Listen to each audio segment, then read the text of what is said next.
মাশরুমের দো পেঁয়াজা রেসিপিটা আজকে তোমাদের সাথে শেয়ার করছি। এটা আমার খুব কারেন্ট ফেভারিট একটা রেসিপি বলতে পারো।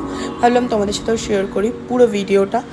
ফার্স্টে মাশরুম নিয়ে নিয়েছিলাম, একটু আটা নিয়ে নিয়েছিলাম, ভালো করে কোটিং করে ধুয়ে নিয়েছিলাম যাতে এই ময়লাগুলো দেখতে পাচ্ছ এইভাবে খুব ইজিভাবে বেরিয়ে যায়।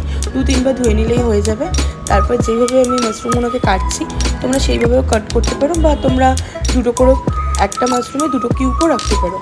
আর যে ছোটো যে মাশরুমগুলো থাকবে সেগুলো শুধু সাইডগুলো হালকা কাট করে দিলেই হবে, কাটার কোনো দরকার নেই পুরোপুরি। তারপরে ক্যাপসিকাম নিয়ে নিয়েছিলাম, ক্যাপসিকামগুলোকেও হালকা কিউব কিউব করে কেটে নিতে হবে। তোমরা একটু বড়ও রাখতে পারো, আমি একটু ছোটো ছোটোই রেখেছিলাম যাতে ভালো লাগে। তারপরে হচ্ছে টমেটো নিয়ে নেবে, টমেটোগুলোকেও হালকা কিউব কিউব কেটে নেবে, নিয়ে মিক্সিতে রসুন দিয়ে দেবে, আদা দিয়ে দেবে আর কাঁচা লঙ্কা দিয়ে দেবে। আমি কিন্তু রসুনেরও খোসা ছাড়াইনি আর আদারও ছাড়াইনি। আর এই রেসিপিটাতে কিন্তু রসুনের পরিমাণটা বেশি থাকে, আদার কম। আর পেঁয়াজগুলো স্লাইস করে নিয়েছিলাম আর কিছুটা কিউব করে নিয়েছিলাম। বুঝতে পারবে কেন স্লাইস করেছিলাম আর কিউব করেছিলাম, পুরো ভিডিওটা লাস্ট অবধি দেখতে থাকো। তারপরে হচ্ছে যেই স্লাইস করে রেখেছিলাম পেঁয়াজগুলো সেগুলোকে কড়াতে দিয়ে হালকা বেরেস্তার মতো ফ্রাই করে নেওয়ার পর টমেটোগুলো দিয়ে 2 থেকে 3 মিনিট হালকা ফ্রাই করে নিয়েছিলাম, বেশি কিন্তু করিনি যাতে টমেটো বেশি গলে না যায়, তাহলে কিন্তু ভালো একটা গ্রেভি হবে না। তারপর মিক্সিতে দেওয়ার পর ঠান্ডা করে নেওয়ার পর একটা ভালো একটা পেস্ট বানিয়ে নিয়েছিলাম, একদম ঠিক বেশি লিকুইড করবে না, জল দেওয়ার কোনো দরকার নেই। তারপরে হালকা কড়াতে তেল দিয়ে দিয়েছিলাম, যেই কড়াতে আমি ফ্রাই করেছিলাম।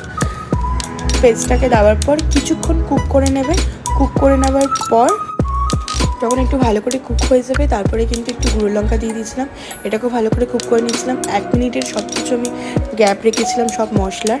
এখানে 2টো প্যাকেট আমি ম্যাগি কিউব ইউজ করে নিয়েছি, নুনের বদলে তোমরা ম্যাগি কিউব ইউজ করতে পারো, টেস্টটা না একটু বেশি ভালো আসে। তারপরে পেঁয়াজটা দেওয়ার পর একটু ভালো করে মিক্স করে নেওয়ার পর যেগুলো আমি কেটে রেখেছিলাম মাশরুম ক্যাপসিকাম সেগুলো দেওয়ার পর 2 থেকে 3 মিনিট ভালো মতো হালকা মিক্স করব, বেশিক্ষণ এই রান্নাটা হয় না। তারপরে কিন্তু আমি যে ধনেপাতাটা কেটে রেখেছিলাম সেটা দিয়ে দিয়েছিলাম, আর ধনেপাতার আগে কিন্তু আমি একটু 1 চিমটে মতো আমি কস্তুরি মেথি দিয়ে দিয়েছিলাম, আমি সেটা দেখাতে ভুলে গেছি।